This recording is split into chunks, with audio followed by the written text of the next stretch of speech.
آج میں آپ کو بتانے جا رہا ہوں کل قیامت کے دن اللہ کے پیارے محبوب صلی اللہ علیہ وسلم کس طرح اپنی امت کی شفاعت فرمائیں گے، اور کون وہ بد نصیب لوگ ہیں جن کے حوالے سے میرے پیارے محبوب صلی اللہ علیہ وسلم نے اپنی ذہری حیات کے اندر بتا دیا کہ یہ لوگ جو ہیں یہ میری شفاعت سے محروم رہیں گے۔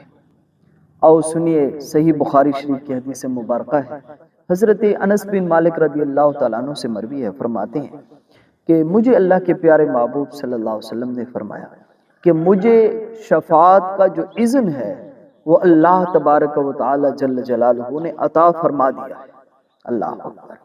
اور فرمایا کہ کل قیامت کے دن میں اپنی امت کی شفاعت فرماؤں گا۔ اللہ اکبر۔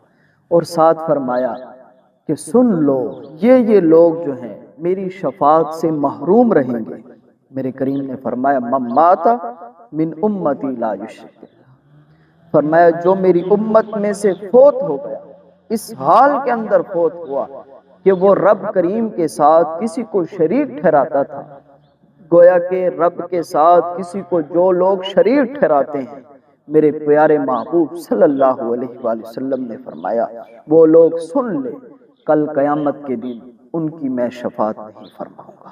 اور جو لوگ ایمان کی حالت سے اس دنیا سے رخصت ہو گئے، اس دنیا کے اندر ان لوگوں نے رب کریم کے علاوہ کسی کو شریک نہیں ٹھہرایا، تو میرے پیارے محبوب صلی اللہ علیہ وسلم فرماتے ہیں کل قیامت کے دن ان کی ضرور میں شفاعت فرماؤں گا۔